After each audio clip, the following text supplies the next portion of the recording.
like kind of the digital and AI tools and all these kind of platforms to work in the digital environment. And I think it's the Nora's work is like really is another way to approach the digital environment that she really combines the digital and the analogic ways of work, and which I find is super interesting and sensitive, and sometimes I feel like this is my this is a feeling. Sometimes I feel like sometimes all these kind of digital platforms kind of I don't know. Sometimes it's like I don't know how to explain it. I don't know how to explain it. But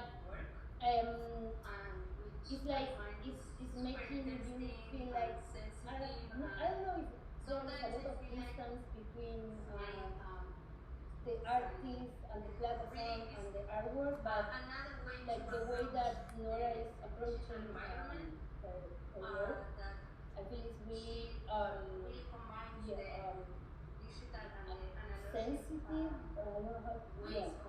So I don't know how to explain it well, but maybe you can say something, Norita, to help me. Yeah.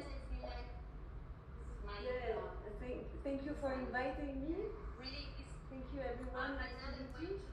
And I know Carolina from a special, with a very special way of knowing a person, of meeting someone.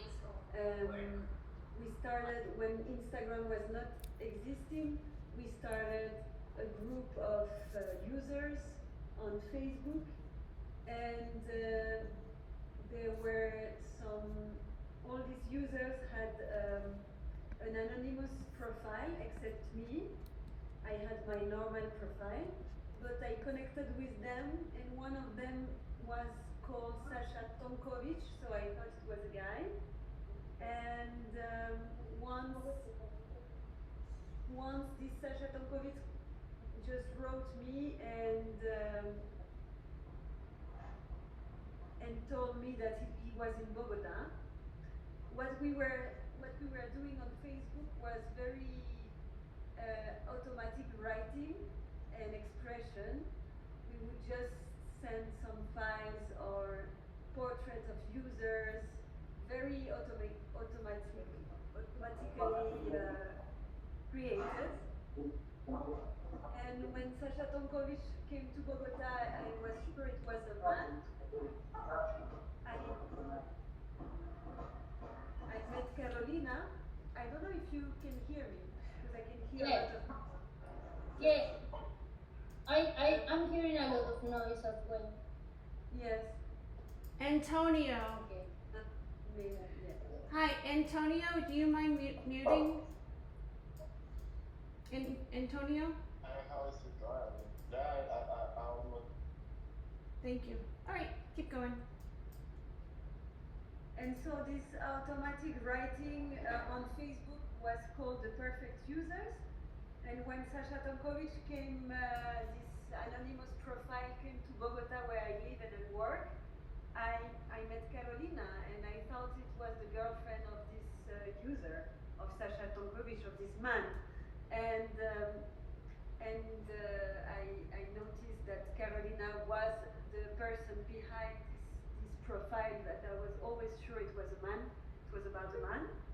And we started to connect directly with this idea of always giving a physical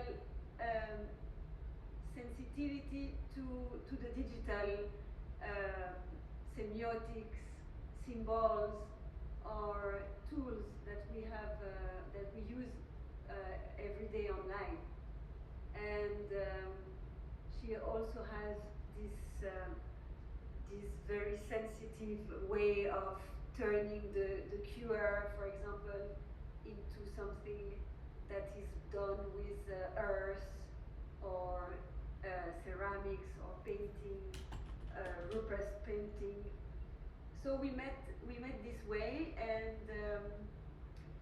today I'm here to talk a bit about my work.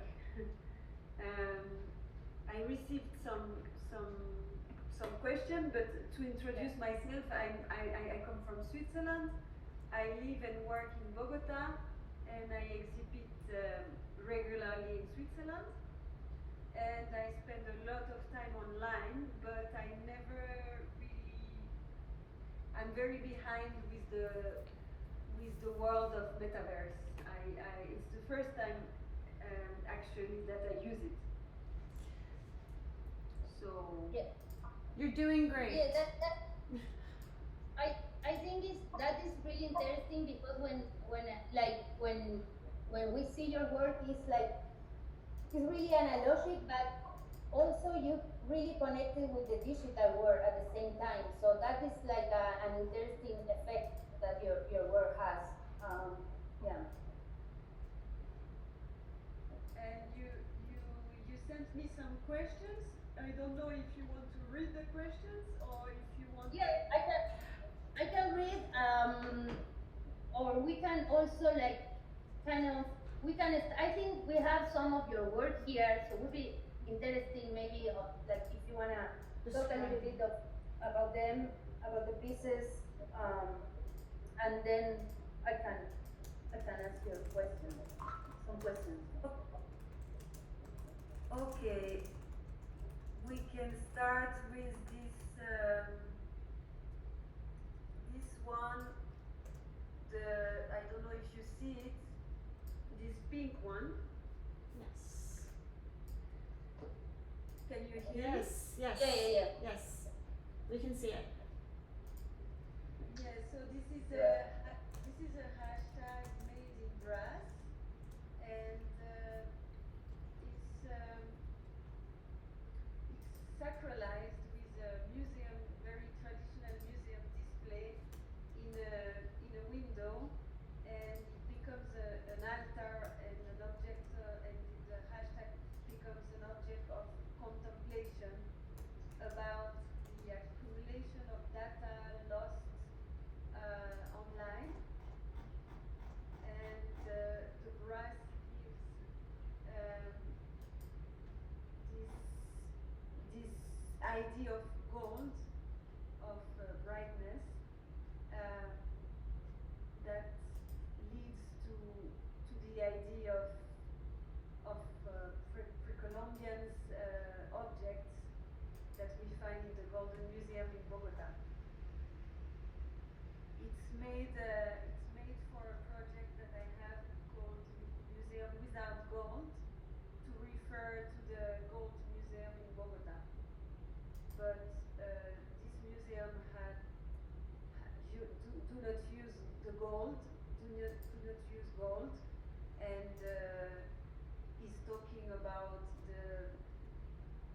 the waste online and the physical waste, the virtual waste and the physical waste.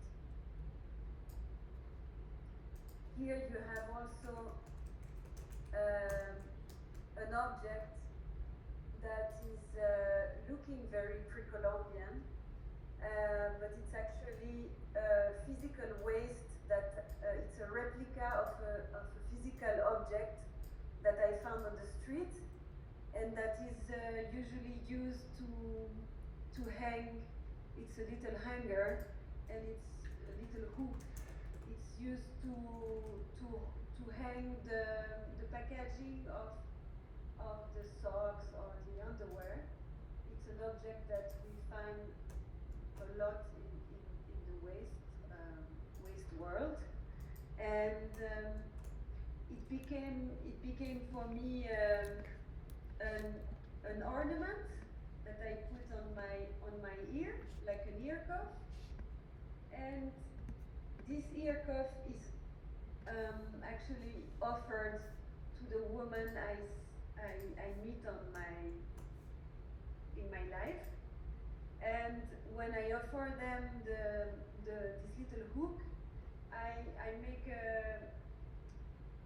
an archive, like a very quick instant snapshot of this moment with the ear of the person and the ear cuff, and I download it, I load it in a hashtag called Gone Through the Cahier, Hook Up the Streets.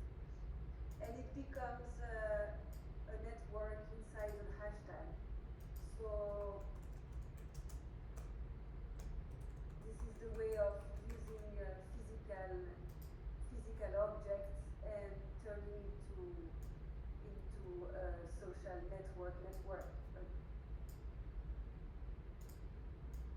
And one of the questions that we have is related with this kind of like with the museum of without gold.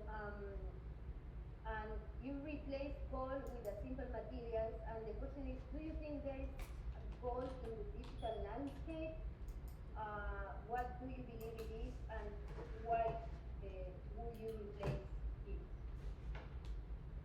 Like we were talking about. Yes, there's a lot of gold. There is like physically gold in the screen and in the smartphone, smart device. We cannot have a smart device functioning without gold. That is a very like wide conductor for electronic devices. And then you have all the metaphorical gold in the digital landscape, such as data, cryptocurrencies, digital content, tech innovation. All that represent valuable resources in the modern economy. Okay, But we didn't find yet any gold that connects with the divine on these devices. Okay. Okay, that's interesting. I never thought about this, about like gold in the digital landscape. So yeah, it's like an interesting way to approach that. Yeah. Okay. Um. Well, I can keep with the question maybe, or you want to keep Yes. Yes. Great. It's So structure the talk. okay, bueno. Okay, I'm gonna read the other one. Is value, both material and symbolic, seems central to your work. How do you think our sense of value shift when moving from physical or digital objects? Maybe it's related to the other one. Yeah. Yeah, that brings us to the theme of replica and the unique piece, like the tension between unique piece and replica. I will use a good word. Within the digital world, we can replicate to the infinite something, like an infinite copy-paste. But in the physical world, we might encounter some limits, no? Yeah. So, as I'm interested more about the human behind the algorithm,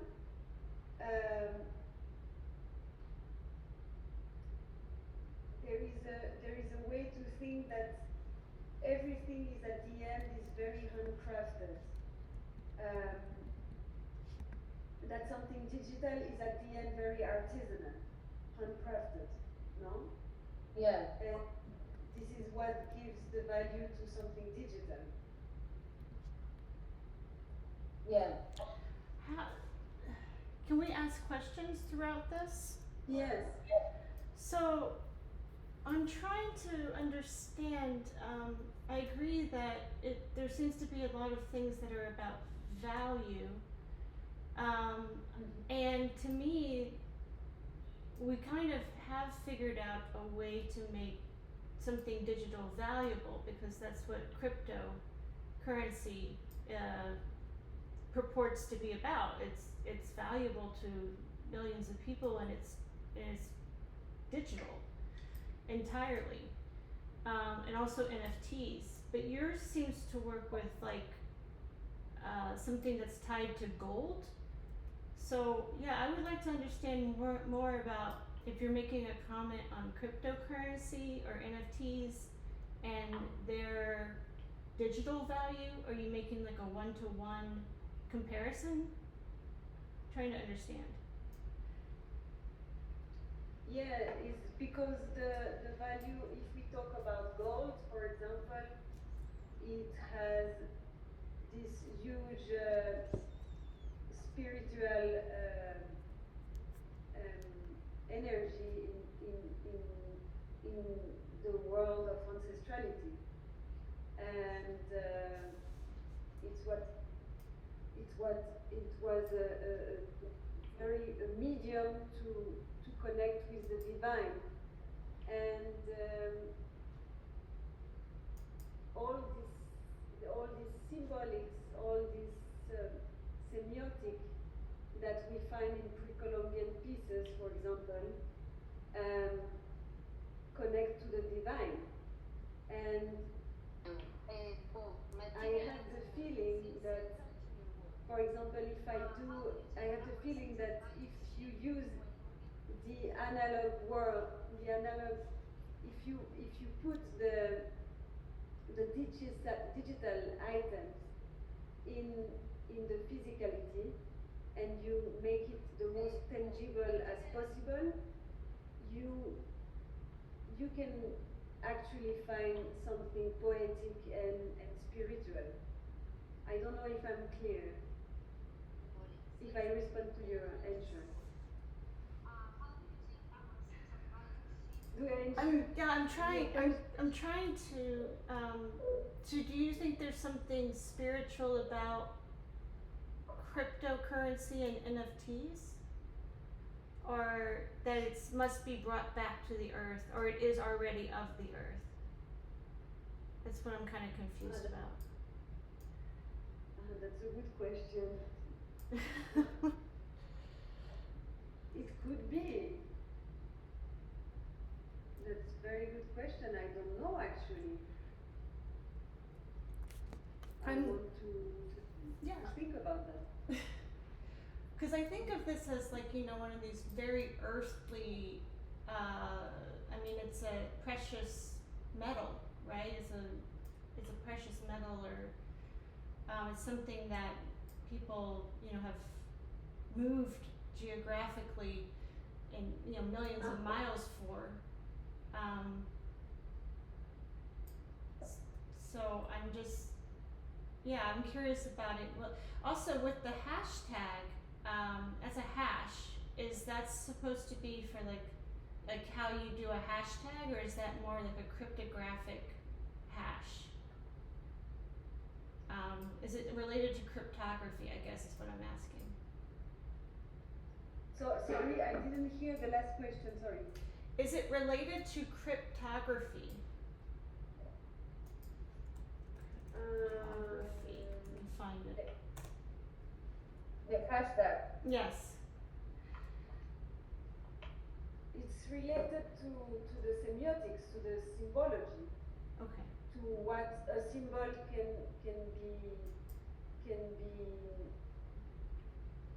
hold physically. Okay. So the symbols. Okay. Yes, it's really like this working on the semiotics that are charged of energy and charge of spirituality and of symbology. Mm-hmm. Is value the material or the content?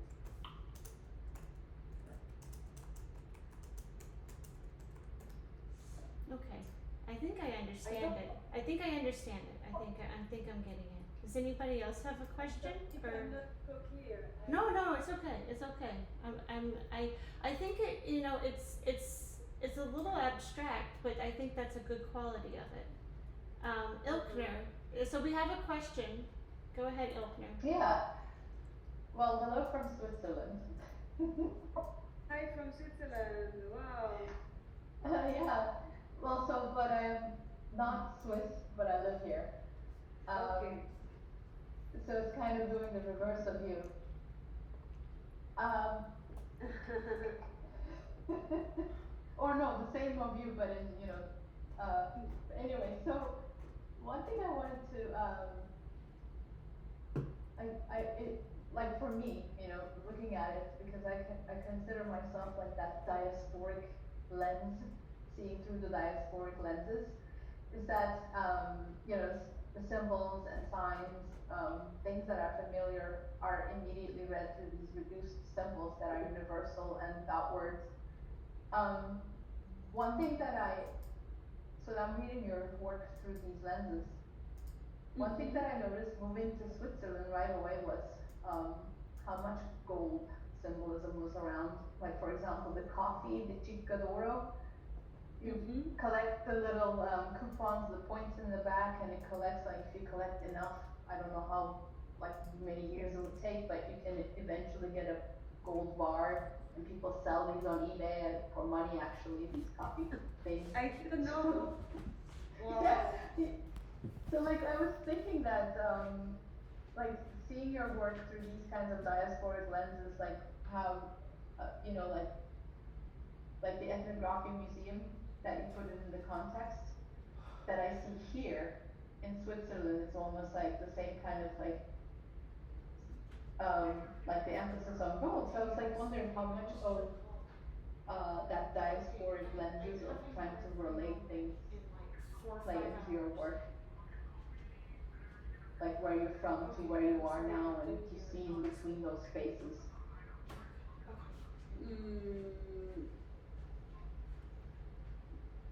I'm sorry. Yeah, it's a kind of immigration, moving from one place to another place. Here. Yeah, and then to relate where you come from, like where home is to where home is now, or where home was to where home is now. Like how much of that experience plays into your work, where you use, when choosing your material, like gold, for example. Yes, I don't know if it's clear, but I don't use gold. I use brass, but it refers directly to the gold, to gold. But also I consider that, like everyone, that we are existing online. This is like I am between Switzerland and Colombia, but I am constantly online, and the biggest part of my work is coming from this existence online. Not in multiverse like we are doing right now. I'm not used to this, but mainly on Instagram, like mainly on these kind of platforms that interact with profiles. So that's why I use a lot the hashtag as a performative and narrative place when I use a personal hashtag.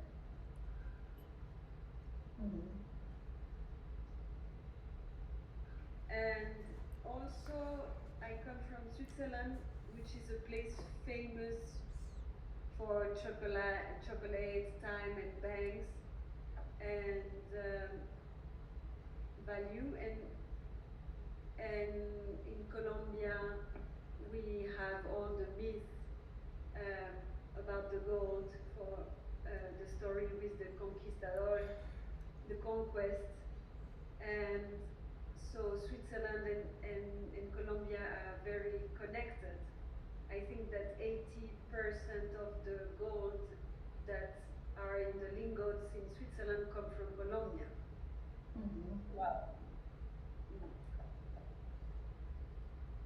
Yeah, that is a connection that I didn't know. I didn't know as well. But is it thing like also connected to your work? Another like now that we are like talking about your online like your yeah, your online life, or like, yeah, the use of online platforms. Like, we can see that you work with like really like minimal elements, um, and also the way that you you present your work also is like, um, you you use a lot of like screenshots, and you are not using like maybe more complex platform to create digital work. So I'm wondering that this is like because you like you like that, or is more comfortable for you because you don't wanna use an app to create something, or like, yeah, why you are like using like minimal elements or minimal platforms to create or you or present your work. Because it's a question of tangibility. I don't know if this word exists. Like, to use the most, like, the simplest, Yeah. the simplest things we have under our eyes online, and to make them the most tangible possible. This relationship with the screen, Okay. and the objects that create artifacts, but that comes from symbols that are online or QRs, but to always work on tangibility. Okay. So you think like if you use less different like platforms to create a picture or an image or an artwork, uh, it's better to create like a closer connection, right, between the person and the object. Yes.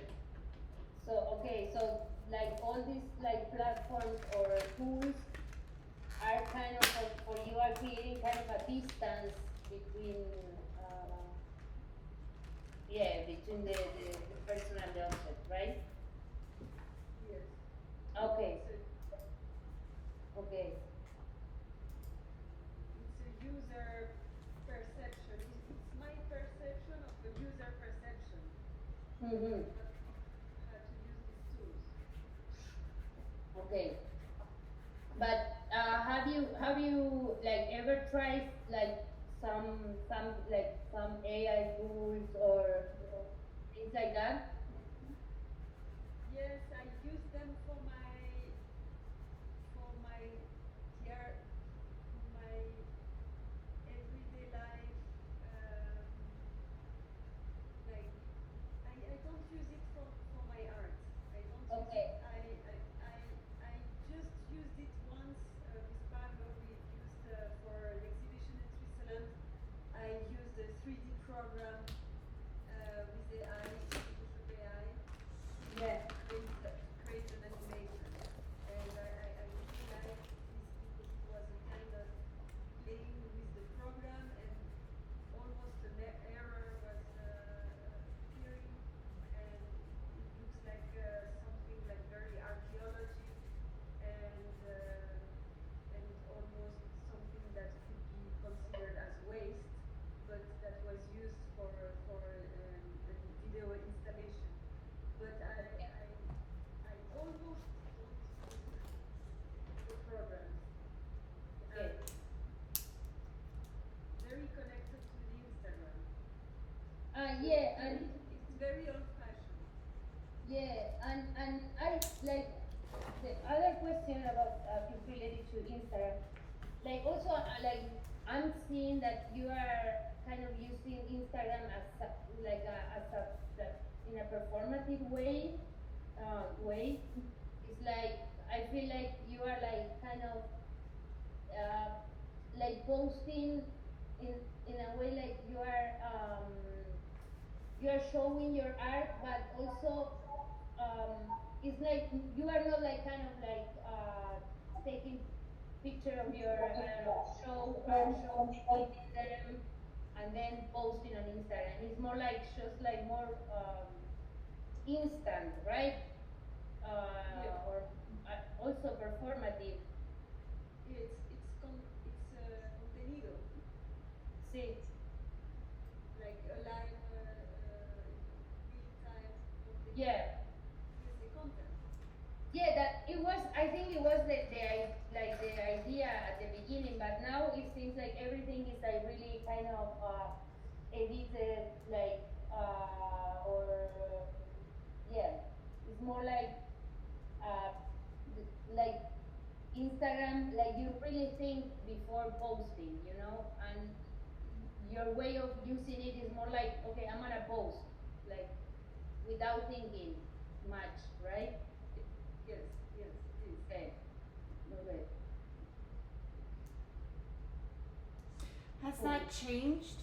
Has your use of Instagram changed? Did you always do this sort of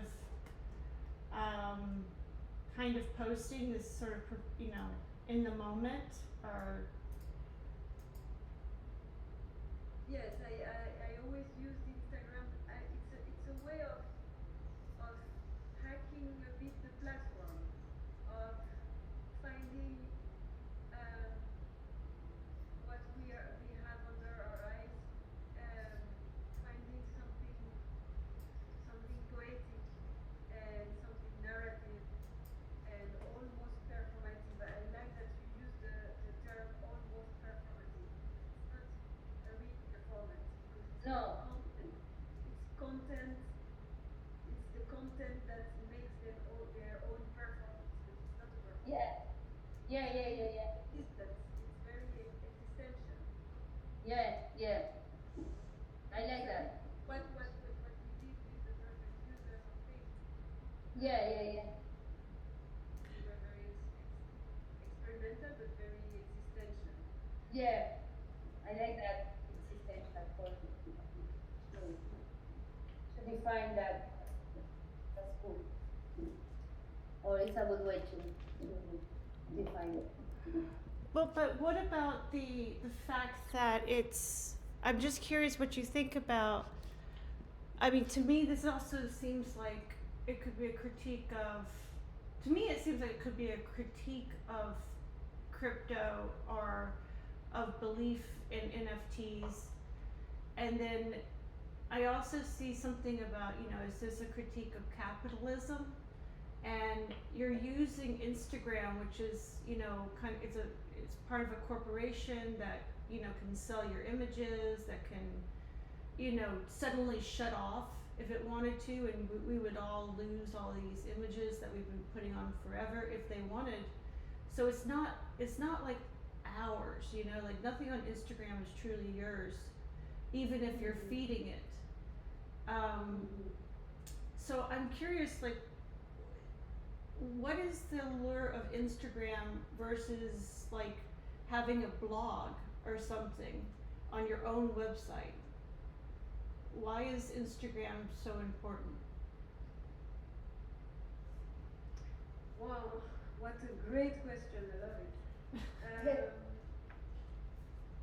Well, I think that also for artists, first Instagram is the perfect platform because it's so much into the visual, much more than the text. Mm-hmm. Comparison with Twitter or like, and it seems that it goes faster. It's already old school, I know, but it was faster than, it was more instant. Instagram is more instant than Facebook, and I like the idea that it doesn't belong to us. Everything that we post, I'm very excited about this idea that it doesn't belong to me. It gives me a freedom to create. Mm-hmm. I don't know if it. The NFTs, I still have a lot of problems because I still didn't find an interaction, a physical interaction with the NFT. I have the feeling that I put them on foundation, Yeah. and I don't feel the people there watching them and going to watch them Instagram it's very easy because you have the likes, you have the messages, you have people there, and you see when people is alive, is like existing on Instagram. You have a little green dots that tells you where is there and when, and so it creates a public, and there are free images. I'm so happy to. Sometimes I have some problems because we just did a wonderful exhibition with Carolina in Patagonia, and it was QRs linked to my hashtags, my personal hashtags, my performative hashtags, and I noticed that most of my hashtags are now taken by other people. They are spam. Mm-hmm. So, but I like that. It gives some new challenges and Life. life. It's very alive. Yes. So there's no issues with AI then, because one of the biggest complaints people say about AI is that, it's using all these images that are artists and they didn't ask, no one got permission, no one's paying the artist, all that sort of stuff. So your position, I think, on Instagram should be that's not a problem because it was in the public, eye, all of these artworks. Yes, Yeah. that's our responsibility to be also promoting us online, and we know exactly that we are users that are used. I like this little phrase, users using used. Mm-hmm. Yeah. So I completely take the responsibility that it doesn't belong to me. It belongs to the instant, to the public that is watching at my post or liking it or feeling something about it at the moment. And I don't know exactly who it is. Sometimes I can know because of the likes, but mostly it's very difficult to know what is happening, and I like this idea of being responsible online. Yeah. So there is no problem with AI, no? I don't see. Well, yeah, I mean, it's in a weird way, it's very much at odds. I agree with you. I agree with you. I think once we put it out there, we kind of lose the right to dictate, getting paid for it. Or that it's not going to be swept up in, somebody's, training data. I kind of feel like it's pretty obvious once it's out there. It could be you could be copied in a number of ways. You could be copied as training, sucked up. Actually, the AI doesn't even really, probably not going to spit out something that looks like ours. Statistically, we're just a tiny dot in the millions and millions of images. Exactly, and we have to take conscience of that, and we have to take advantage of this. We have to hack in a poetic way the platforms. Mm-hmm. We are completely free to do that. So I see that the hashtag is being phased out. I think Twitter no longer, or X, they don't like the hashtags anymore, and they say that it will make you go down. How do you feel about that? I'm very happy because I have the feeling maybe it's very naive, but I have the feeling that I even like more the hashtag now because it's becoming so obsolete. Mm-hmm. Yeah. And I see it taking some ancestrality, like the idea I have of ancestrality, like being already an ancestor, being already like a tool. that has patina with the time and that has its limits. Yeah. So it's becoming much more physical. Yeah. Yeah, and also like is like when it is becoming like obsolete, it's like you can see like the beauty of it, right? When kind Yes. of the function start to disappear, you start to see sometimes the beauty of that. Yes. Yeah. Cool. Um, so like there is more questions. Um, Yeah, I'd love to hear what Madame Emoticon thinks, and Patrick, and Baroma, who I still don't know who that is, but Art Ilkner, I know you've already said something. Cha, what do you guys think about this conversation that we're having? You can also see her Instagram and her website. I put them up so you can click on them. Thank you. I have also the Instagram of Museo Sinoro, Museo I can, I'm gonna put it on the chat. Yes, please do.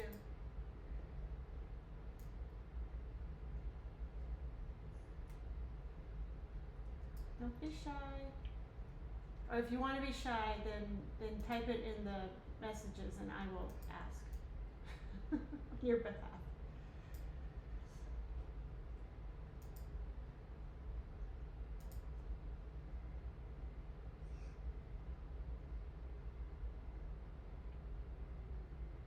We don't have any answer of what people think of this conversation.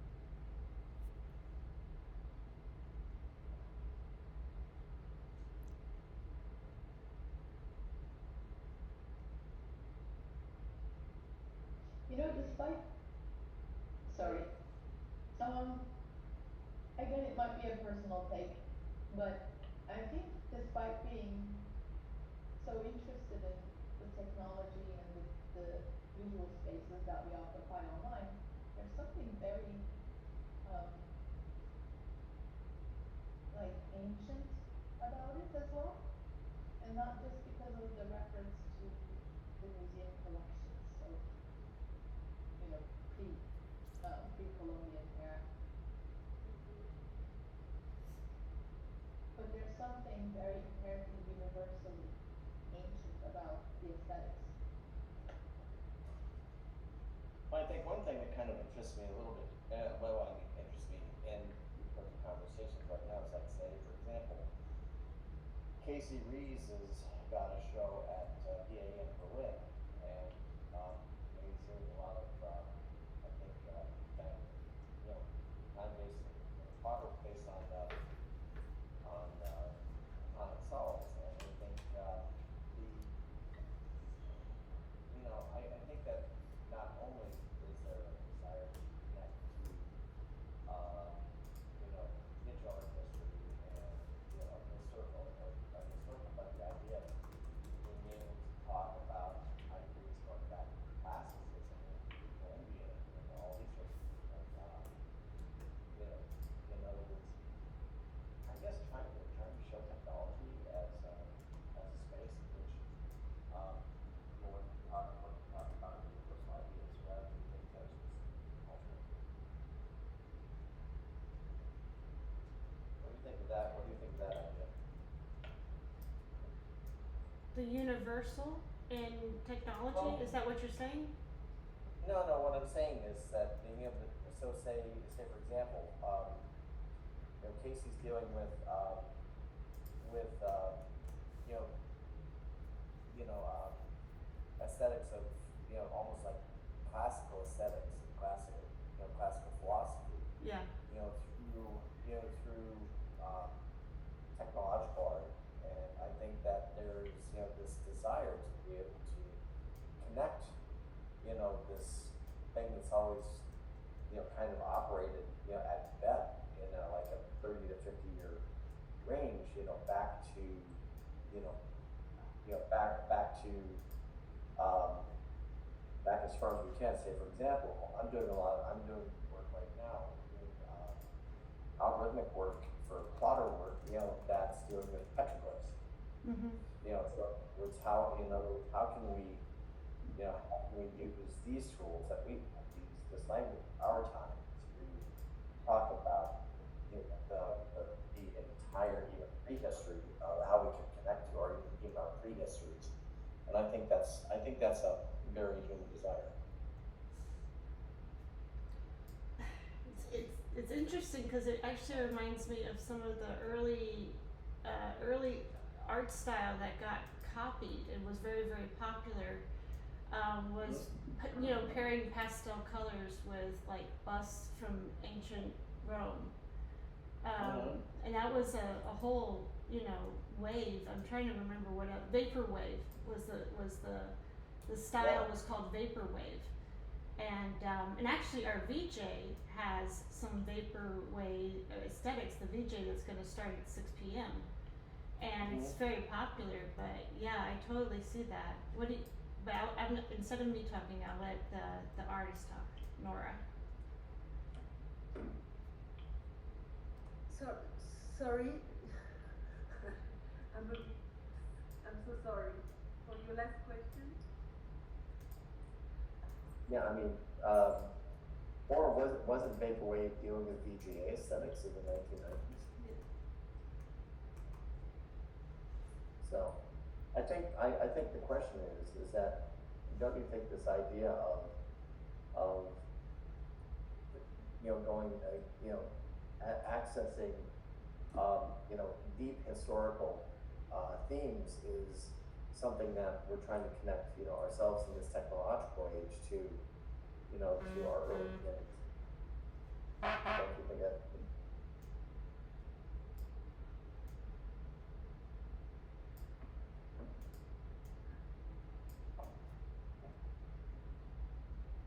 Yes, what I understood of what you are asking me is that why talking about a specific culture and not something more universal? Well, I think that depends on what the culture is.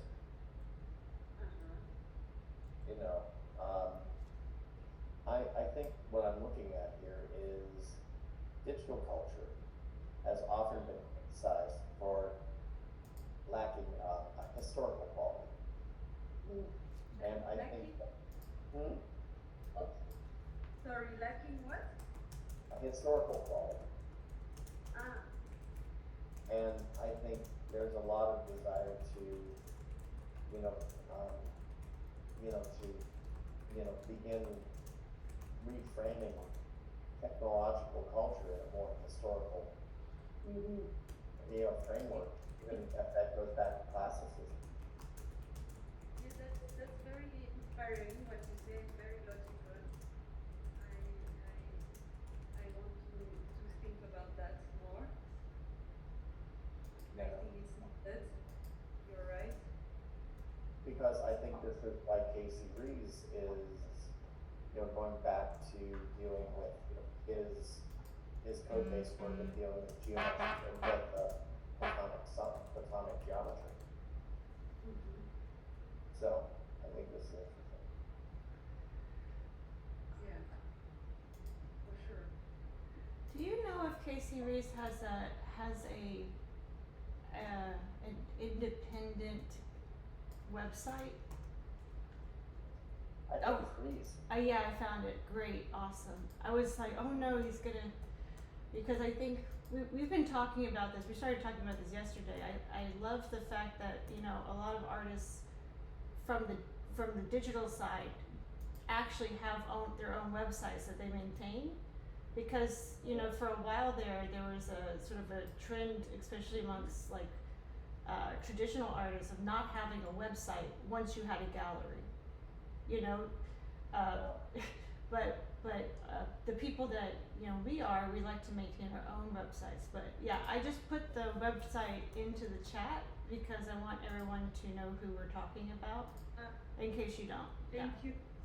Yes, because I don't know. I don't know digital artists. Yeah.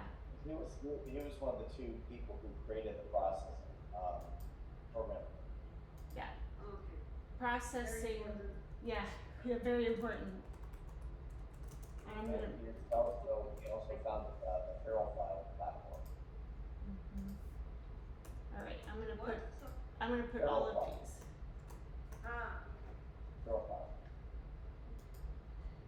Yeah, I'm gonna put all of these so that we can all, because we come from so many different places in the world, we need to make sure we're sharing as much information as possible. I put behind me, and I think I'm a tree right now, I don't know. Behind me, I put the museum that was mentioned, so it's up here, I'm floating, what am I, oh no, I'm a blue-haired woman. Yeah. So yeah, behind me, there's the museum, so if anybody wants to go check a look at that, that would be great. So we can kind of, whoops.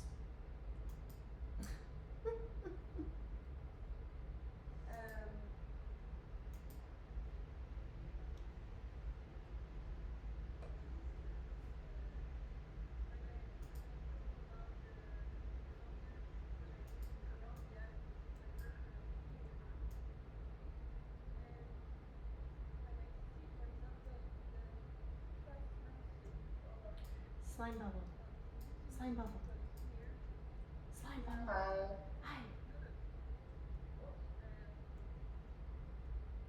Did you figure it out? No. Okay. You wanna go check right now?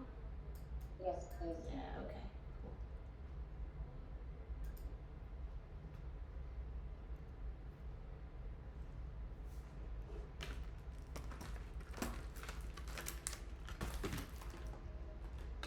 Ugh, we got a mansplainer. Oh, that's not good. Yeah, so in the other room, at the first we were just in, like the main public one, I can upload and share screen, but I can't hear. Oh, I see. Maybe it's because let me turn things on. I think Okay. that's probably what it is. And actually, let's see if I can create you as a host in here. Amazing. Thank you for your assistance. Okay, great. I just turned it on. That's what happened. I thought I had it turned on, but obviously I didn't, so I apologize. Oh, okay. So share screen, select. Should be able to. Yeah, grant permissions. Window. Add mapper. Yeah, and a couple of things you might want to do is like there's sound effects. I don't think there's any sound effects in here, but you might want to. Oh, it's already disabled. I disabled the sound effects. But if you have special effects, volumes and media volume, you can actually control, like, you can turn the media way up if you want to now. Or you can play around with those audio things.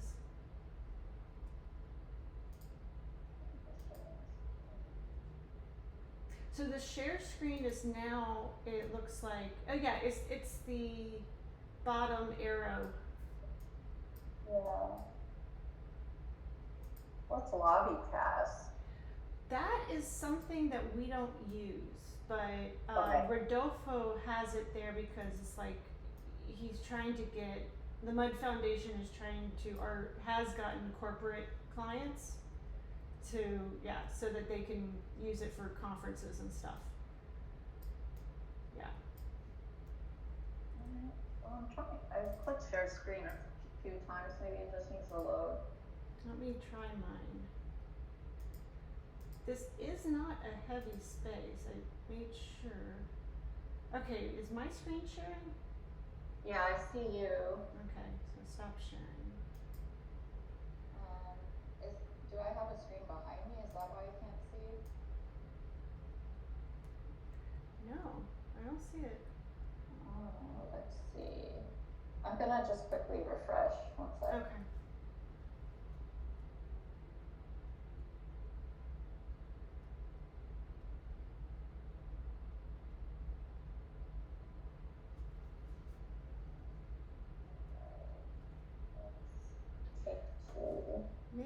I'll take myself off of the being a host, because that could be it. Oh, maybe. Okay. So many fun things for discovering. Ooh, I don't want to do that. You can expel yourself. Oh, don't do that. Yeah, Oh, that's. the space looks lovely. Thank you so much. You're welcome.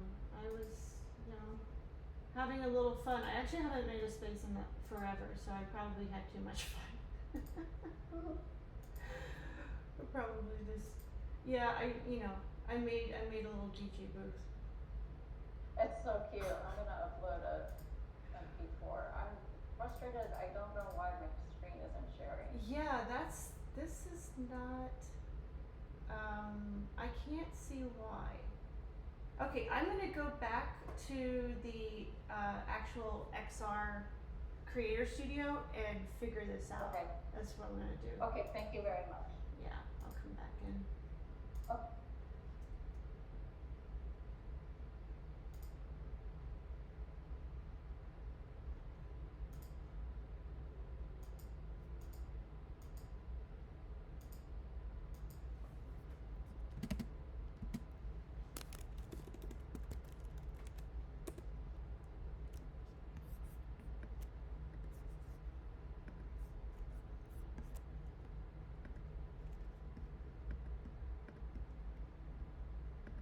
That your works refer to gold, but they're actually made of brass. And Yes. yes, and I find it interesting, and it reminds me of the phrase "all that glitters is not gold."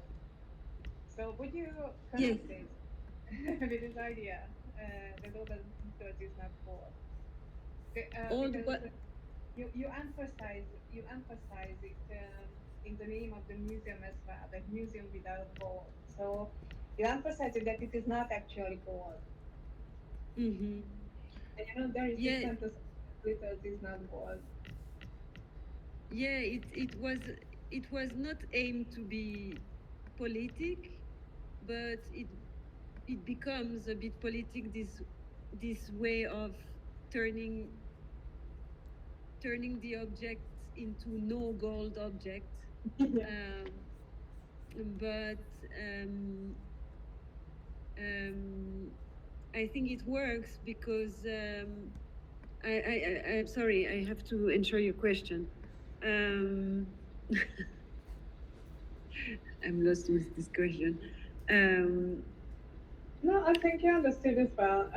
I was just asking because the sentence or the phrase that all that glitters is not gold. Yeah. Yeah. So it reminds us. I don't It's know. a very good. Yeah. It's a very good sentence that we used for the curatorial text of some exhibitions about the gold, the museum without gold, because it's a perfect metaphor because museum without gold use waste that are digital or physical, but use waste as artifacts to create replicas and sacralize them on museum displays. Yeah. Okay. So it's one of the reference. Yeah, that was my question. If you saw a connection between the two. Yes, of course, yes. Thank you. Thank you.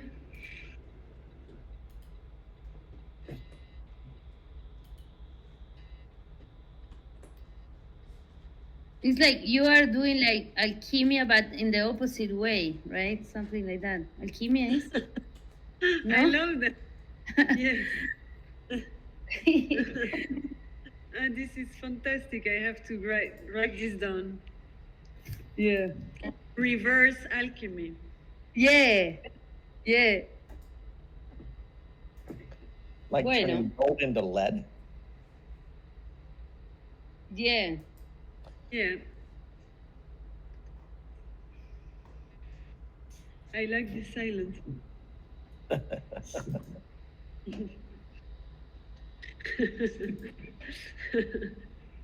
Bueno, I don't know if there is another question, but or if someone has another comment. But yeah. Think you want to say something else, Norita? No, thank you so much, and sorry for sometimes I didn't understand so much the English. Yeah, it happened to me as well, so don't worry. Yes, and sometimes I didn't hear very well the words because the questions, but I'm getting used to it. But it was a bit difficult because it's a bit new for me.